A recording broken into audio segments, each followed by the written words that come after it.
주신 말씀 고린도전서 4장 1절에서 2절 말씀을 통해서 충성이라는 제목으로 주님 주시는 은혜를 함께 나누도록 하겠습니다. 맡은 자에게 구할 것은 충성. 여러분, 제가 오늘 이 본문을 택한 이유가 뭐라고 생각하십니까? 제가 고린도전서 이 4장 1절 2절 말씀을 선택한 이유가 뭐라고 생각하십니까?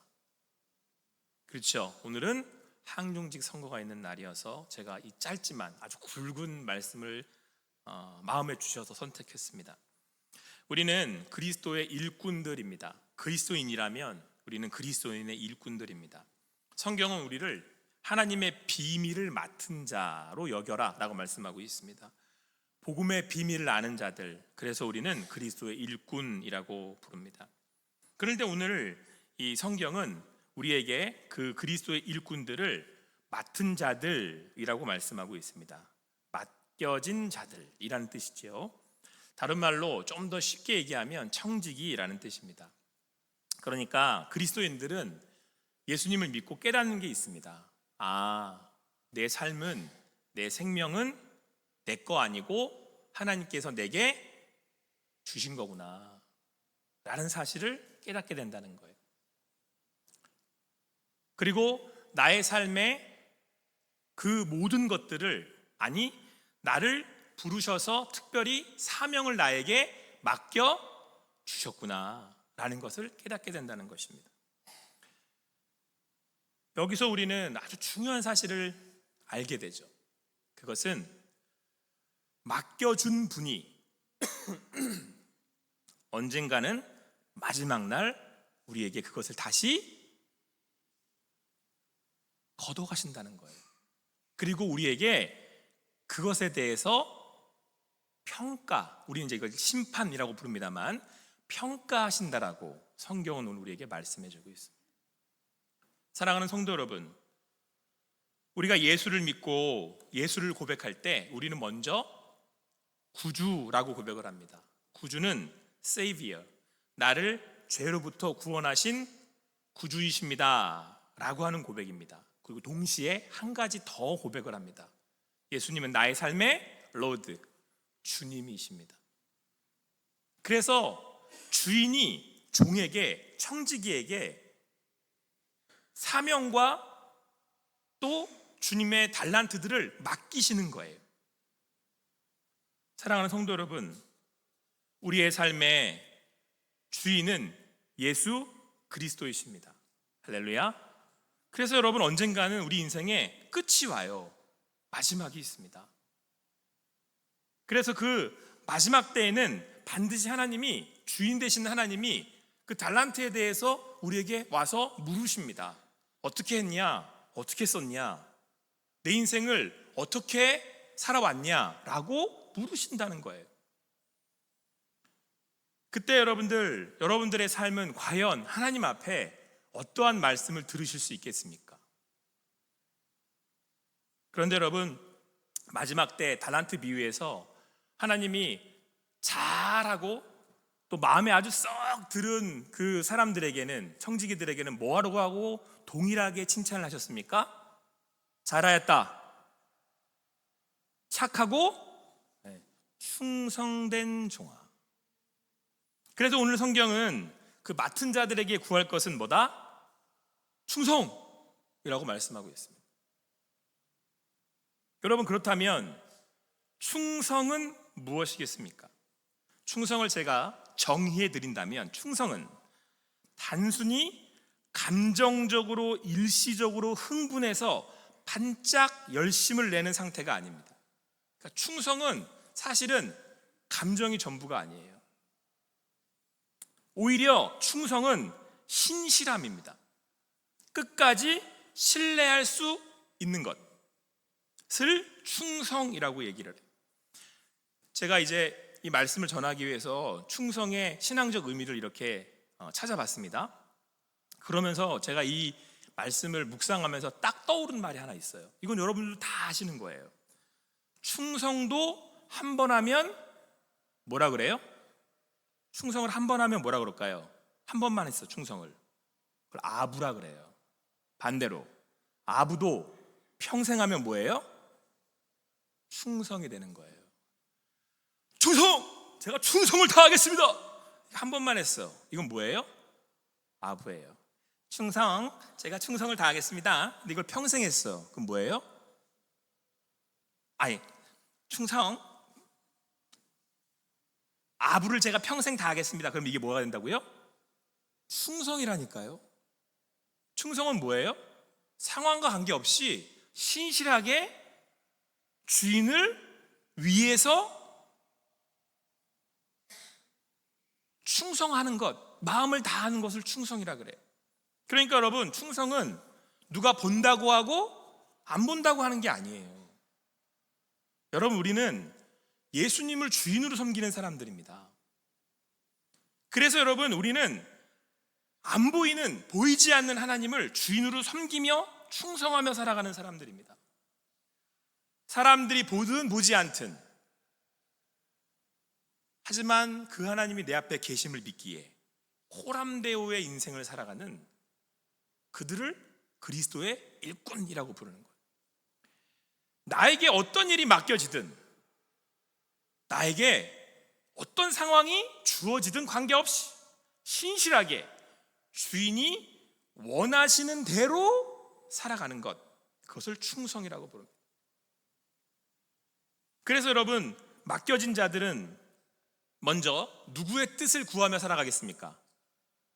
주인의 뜻을 구하는 거예요.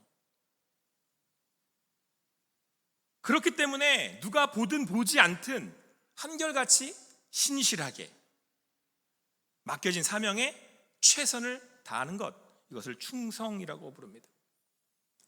아무쪼록 오늘 우리는 항종직 선거를 하면서 그리스도께 충성하는 일꾼이 뽑혀질 줄 믿습니다. 더 나아가서 여러분, 그리스도인이면 모두가 다 그리스도의 일꾼이에요. 맡겨진 자들입니다. 내가 어느 직책을 하든 어느 상황에 있든과는 관계없이 내 주 되시는 하나님 한 분을 온전히 바라며 내게 맡겨진 그곳에서 최선을 다하는 것을 충성해야 할 줄 아는 이들을 그리스도인이라고 부릅니다. 아무쪼록 오늘 항종직 선거를 함께하면서 그리스도 앞에 충성하는 여러분과 제가 되기를 간절히 소망합니다. 오롯이 그 주님의 뜻을 구할 수 있는 여러분과 제가 되기를 간절히 소망합니다. 여러분, 충성하잖아요. 그러면 그 충성하는 삶의 첫 번째 주어지는, 우리에게 주시는 선물, 우리에게 주어지는 무기가 있습니다. 능력이 있습니다. 그게 뭔지 아십니까? 담대함이에요. 이어지는 3절 4절 말씀 함께 읽지는 않았습니다만 제가 읽겠습니다. 너희에게나 다른 사람에게나 판단받는 것이 내게는 매우 작은 일이라. 나도 나를 판단하지 아니하노니 내가 자책할 아무것도 깨닫지 못하나 이로 말미암아 의롭다함을 얻지 못하노라. 다만 나를 심판하실 이는 주시니라. 이 말씀을 간단하게 여러분 설명해 드리면, 다른 사람도 나를 판단하지 못하지만 나도 나를 판단하지 않습니다. 오롯이 나를 판단할 분은 누구다? 주님 한 분이십니다. 주인이 나를 판단한다는 거예요. 이 얘기는 뭐냐면, 다른 거에 신경 쓰지 않겠다. 좀 더 과격하게 얘기를 하면, 내 칼에 혹시 내 목에 칼이 들어오는 순간이 와도 나는 내가 주인에게 뭐 하겠다? 충성하게 하는 사람들에게 생기는 첫 번째 이 능력이 뭐냐면 담대함이에요. 세상의 사람들이 뭐라고 얘기를 하던, 그 사람들이 일로 가야 된다고, 이로 가야지 망하지 않는다고 얘기를 해도 우리는 한 분 주인 되시는 우리 하나님을 오롯이 이렇게 따라가는 사람들이에요. 그러니까 그 길이 남들이 뭐라고 얘기를 하던, 그 길이 아무리 험난하고 어려워도 그 길을 가요. 묵묵히 담대하게. 사랑하는 성도 여러분, 우리가 어떤 사람들을 뽑아야 되겠습니까? 하나님이 어떤 사람을 원하시겠습니까? 우리가 어떤 그리스도인의 일꾼이 되어야 되겠습니까? 충성하는 사람, 하나님의 길을 가기 위해 담대히 그 길을 가는 사람, 우리가 그런 그리스도인이 되어야 하지 않겠습니까? 또 한 가지, 맡은 자들, 청지기들, 그리스도의 일꾼들에게 주어지는 두 번째 능력은 자유함입니다. 여러분들, 앞서 우리가 함께 읽은 3절, 제가 읽어드린 3절 4절의 말씀처럼 맡은 자들, 그래서 청지기로서 충성을 다하는 사람들은요, 외부의 유혹이나 말들에 큰 영향을 받지 않습니다. 하나님이 내게 주신 그 사명을 이루기 위해서 최선과 헌신을 다합니다. 그런데 여러분, 그렇기 때문에 유혹과 시험에서 이기는 거예요. 그렇기 때문에 우리가 자유함을 누리는 겁니다. 여러분, 우리는 오해하고 있는 게 있는 것 같아요. 많이 가지고 또 많이 소유하면 자유할 거라고 하는 착각을 하는데요, 여러분, 그렇지 않습니다. 돈을 많이 가지면 가질수록요, 여러분, 더 힘든 삶을 삽니다. 더 부자유한, 그러니까 더 돈에 묶이고 사람의 인정과 또 사람의 인기를 구하면 구할수록 거기에 더 묶여서 자유하지 못한 삶을 살아요. 예수 그리스도께 충성하는 사람들, 예수 그리스도가 주인인 줄 알고 그분이 나에게 맡겨주신 사명을 이루는데 담대하게 나아가는 사람들은 주변에 뭐라고 말을 해도, 주변에서 어떤 얘기들을 해도 흔들리지 않아요. 오롯이 그 길을 한결같이 갑니다. 그래서 오히려 자유해요. 내 얼굴이 어떻게 생겼든, 내 가진 옷이 뭐 얼마나 좋은 옷이 아니든, 내 사는 삶이 세상 사람들에게 얼마만큼 어떻게 비춰지든 관계없어요. 그 길을 한결같이 가는 거예요. 그래서 여러분, 충성한 사람들에게 주어지는 두 번째 선물은 자유함입니다. 여러분, 제가 오늘 말씀 이렇게 준비하면서 떠오르는 한 분이 있었습니다. 제게 충성이란 이런 거야 라고 명확하게 가르쳐 주신 분이에요. 제가 이분을 개인적으로 뵌 건 아니지만 이분의 다큐멘터리 영상을 통해서 제가 충성이란 이런 거구나 라고 한 수 배웠어요. 혹시 여러분 최춘선 할아버님의 팔복이라고 하는 그 영상을 아십니까? 한 20년 전쯤에 우리 교계에 큰 이슈가 되고 큰 가르침을 줬던 분이신데, 혹시 기회가 되시면 여러분들 유튜브에 들어가서 최춘선 할아버지 이렇게 쳐보시면 김우현 감독이 만든 다큐멘터리가 있어요. 꼭 한번 보시기 바랍니다. 이분이 좀 약간 기인이에요. 어떻게 좀 더 말하면 광인 같은 사람이에요. 맨발로 지하철이나 길거리를 다니시면서 말씀을 전하고 전도를 하시는 분이었어요. 그러니까 이제 우리는 선입견으로 생각하기에 너무 좀 과한 거 아닌가? 이런 생각을 할 수 있지 않을까요? 사람들도 그분을 보면서 이렇게 조금 웅성웅성거리고 손가락질하고 그랬어요. 그런데 이분의 외치는 메시지가 남다른 거예요. 그래서 이 김우영 감독이 그걸 깨닫고 이분을 6년 동안 따라다니면서 다큐멘터리를 찍은 거예요. 그러면서 이분에 대해서 알아가기 시작했는데요, 이분이 여러분 김포 부천 지역의 대지주의 아들로 태어났어요. 일본 와세다 대학교에서 졸업을 했고 영어, 중국어, 일본어 등 5개 국어에 능통하신 수재였대요. 일제강점기에는 상해 임시정부에서 강복군으로 실제 독립유공자입니다. 이분이 해방 후에 목사가 되셨는데, 이분이 성경에서 희년이라는 개념을 배우고는 그걸 몸소 실천해서 상속받은 수십만 평의 땅을 실한민과 빈민, 고아 등에게 조건 없이 전부 나누어 줬어요. 그리고는 본인이 독립유공자인데 대대로 받을 수 있는 정부 연금과 학비 지원 혜택을 내가 당연한 의무를, 하나님이 맡겨주신 그 사명을 다했을 뿐인데 뭘 보상을 받습니까? 라고 해서 전면 거부하셨대요. 그런데 사실 이로 인해서 정작 본인과 가족들은 혜택을 누리지 못한 거죠. 여러분, 이분이 이 삶을 살 수 있었던 이유가 뭔지 아십니까? 본인이 청직이라는 사실을 알고 있기 때문에 그래요.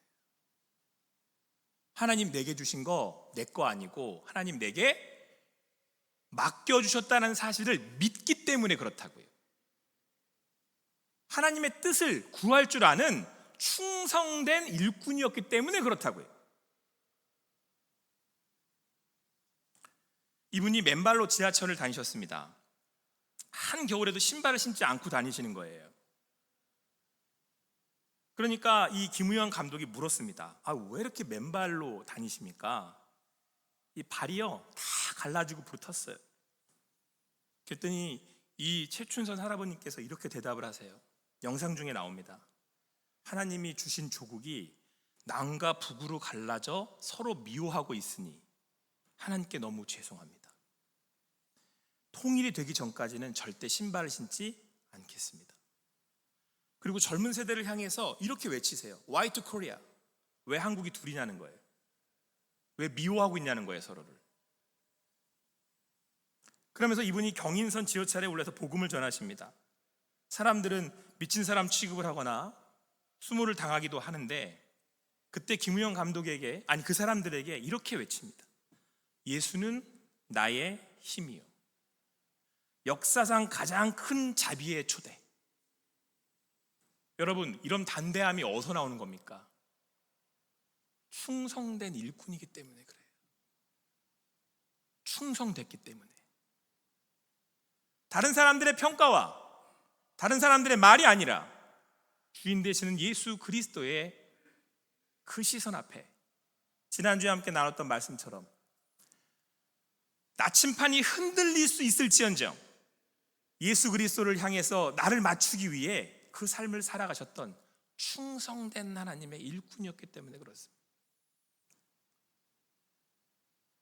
소망하기는 오늘 세워지는 우리 그리스도의 일꾼들이 충성된 일꾼이기를 간절히 축원합니다. 우리는 그리스도의 일꾼들입니다.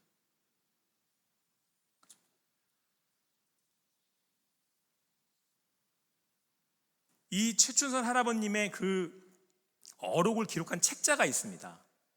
팔복이라고 하는 책인데요, 거기에 보면 이런 말씀이 나와요. 이제 이렇게 지나시면서 툭툭 이렇게 던지세요. 근데 던지는 말씀이 워낙 공부는 많이 하신 분이기도 하겠지만, 이런 말씀 중에 이런 내용이 나옵니다. 미운 사람이 없는 사람은 세상의 1등 권세. 미운 사람이 없는 사람은 1등 권세. 세상 왕들의 억만배 권세입니다. 부러운 사람이 없는 사람은 법률 없이 1등 부자예요. 부러운 사람, 내가 부러운 사람이 없는 사람은 법률 없이 1등 부자예요. 여러분, 제가 충성하는 사람들에게 두 번째 무기가 주어진다고, 능력이 주어진다고 그랬잖아요. 그게 뭐예요? 자유예요. 자유. 맨발로 다녀도 자유가 되니까요. 충성할 줄 아니까. 매이지 않아요. 미운 사람이 없어요. 세상 왕들의 억만배 권세자입니다. 부러운 사람이 없어요. 법률 없이도 1등 부자입니다. 사랑하는 성도 여러분, 충성되십니까? 예수 믿고 충성하면 이 세상이 이길 수 없는 담대함과 이 세상이 줄 수 없는 자유함을 누립니다. 이분의 마지막 그 영상에, 그 마지막에 이 최춘선 할아버님이 돌아가시기 며칠 전에 이제 김우영 감독이 만나가지고 인터뷰를 하는 장면이 나와요. 마지막으로 만나시고 80세의 향년 80세로 돌아가셨어요. 지하철 전동차 의자에 앉아서 전도를 하시던 중에 조용히 하나님의 부르심을 받습니다. 이런 사람들 선지자라고 불러요. 그리고는 이분이 이제 삶이 사후 공로가 인정돼서 국립대전 현충원에 안장되셨습니다. 이분이 마지막에 김우영 감독을 6년 동안 본 거잖아요. 그러니까 친해졌어요. 그래가지고 이분이 마지막 김우영 감독을 이렇게 보면서 이런 말씀을 던져요. 김우영 감독을 향해서 충성은 열매 중에 하나요. 사랑하는 성도 여러분, 그리스도의 열매는 반드시 꼭 충성이어야만 합니다. 예수가 나의 주인이시라면, 예수를 내 주인으로 고백하는 사람이라면 반드시 꼭 충성을 열매로 맺으셔야 됩니다. 마지막 때, 그때에 잘하였다, 착하고 충성된 종아, 나의 주인 되시는 그 예수님께 그 음성을 들으실 수 있는 여러분과 제가 되기를, 오늘 뽑혀지지 않아도 누가 알아주지 않아도 있는 그 자리에서 그 주님이 나의 주인이신 줄을 알고 충성하실 수 있는 여러분과 제가 되기를 간절히 소망합니다.